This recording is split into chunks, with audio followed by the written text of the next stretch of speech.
Learning curve. So what is a learning curve?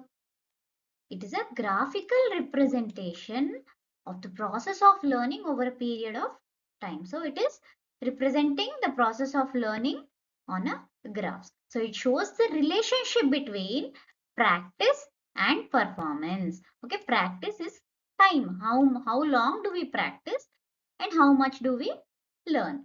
Okay, so it shows the relationship between practice and performance. Okay, it indicates how quickly or slowly learning takes place. That is, it will tell you about the speed of learning. Okay, it also demonstrates that learning does not occur at a constant rate. So learning curve is a graph that shows the rate and progress of learning with continuous practice. So the more you practice, the more you will learn. Okay. So what are the components of the graph? X-axis will contain practice or time. Y-axis will contain learning, performance and efficiency. So what is its importance? It will measure the learning progress. It will help teachers evaluate students' improvement. That means how much a student has improved over time. It also assists in planning effective teaching strategies. So based on students' performance, the teacher can, plan the teaching strategy. It will also predict future learning performance, that how a student will perform in the future. What are the stages of learning curve? So initially the progress is very slow. So the first stage is initial slow progress. So why the progress is slow initially? Because the learner is new to the task. Okay, he's not familiar with the task. So there are chances of making a lot of mistakes, and the learner has very low confidence, and the learning is also slow. Example, a child learning to ride a bicycle. Initially he will not know anything regarding the bicycle. So he makes many mistakes, he has very low confidence, and he learns very slowly. That's why initially there is a slow progress. And then there is a rapid progress. As the learner will gain experience, his confidence will increase and errors will decrease and his performance will improve quickly. Okay. As a result of practice, there is a lot of learning. Okay, the child will learn to ride the bicycle very quickly.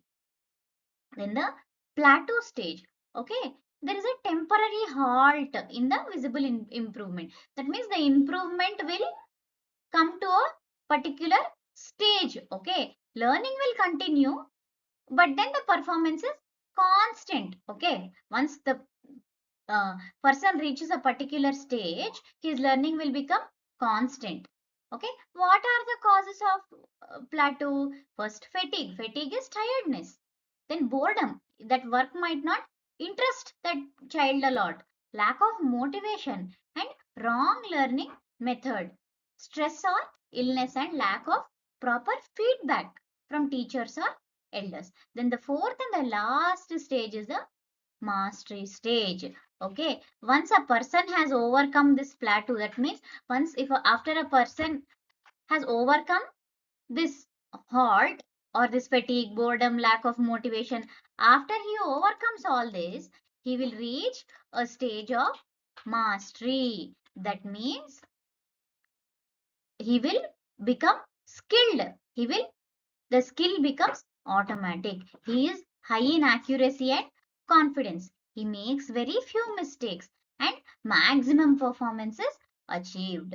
Okay, that means he has mastered that particular technique. Okay, so what is the stages? Slow, then rapid, then a plateau. That is a constant phase, and then a mastery stage. Okay, so these are the various stages of learning. What are the types of learning curves? First is a positively accelerated learning curve. This curve will be something like this. Okay, positively. So the learning is slow in the beginning and gradually increases. Okay, this is a positively accelerated learning curve. I'll draw it again. This is a positively. So initially it is very slow and then it will gradually increases. So it is seen in Complex skills, the tasks that require lot of effort. Example, driving a car. Negatively accelerated learning curve. This will look like this. Okay. Then rapid improvement is there initially. Initially, there's a rapid improvement. See, initially it started at a very high point, and then the progress slows down later. Okay. There it is it is seen in tasks which are very difficult to achieve perfection. Example, learning basic mobile phone operations. The next one is S-shaped or sigmoid curve. Okay, this is the most, this looks like this. Okay, this is most common learning curve. Okay, slow in the beginning, rapid improvement. I'll show it with slow in the beginning, rapid improvement, then plateau stage, and then this is the final mastery stage. Okay, this is a final mastery stage. Okay, at this point the person will the person will become master of that particular task. Okay, this is a very common learning curve. Okay, then plateau curve is nothing but a very straight curve like this. Okay, it shows stagnation. That means no increase, no decrease. Okay, the learning will be in a same pace. Okay, improvement stops for a short period and progress resumes after proper guidance. We have seen the causes of plateau in the before slide: lack of motivation, boredom, illness, fatigue. Okay, after the person recovers from all his illnesses, he will be able to um, uh, achieve more. Okay, so what are the various factors which affect the learning curve? Intelligence, age, interest, motivation, readiness, previous knowledge, attention, health, practice, and memory. These are the learner related factors. What are the environment related factors? Teaching methods used by teacher and teacher's guidance. Then learning materials. So how effective are the learning materials? Then classroom environment. Then feedback from teachers and other knowledgeable people. Then reinforcement, that means repeatedly doing the same task. Then family support and practice opportunities. Okay, various opportunities should be given for that particular person to practice the same thing so that he will become master in that particular thing. Okay, so every learner, this is very important, every learner has a different learning curve. It is not same for everybody. Okay, this S-shaped or sigmoid curve, it is general one.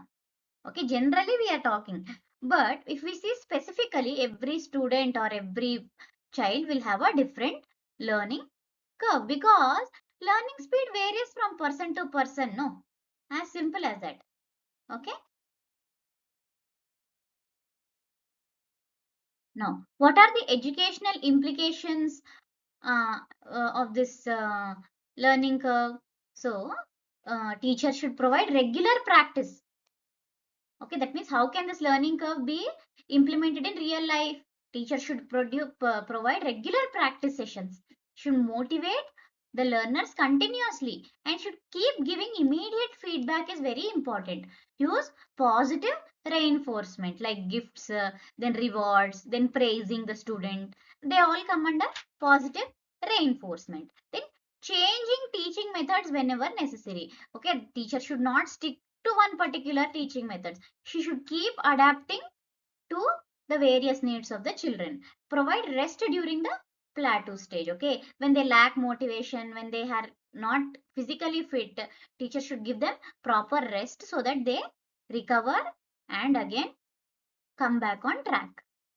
Okay, teacher should encourage learners not to lose confidence and should give individual attention. So what are the advantages of this learning curve? It measures the learning process, it identifies strengths and weaknesses, it helps in lesson planning, and it improves teaching effectiveness. It also motivates the learner. What are the limitation? Learning speed will differ, no, but what they have given one, they are talking as if every person will have that same graph, but actually, when you see in the reality, learning speed will differ from person to person.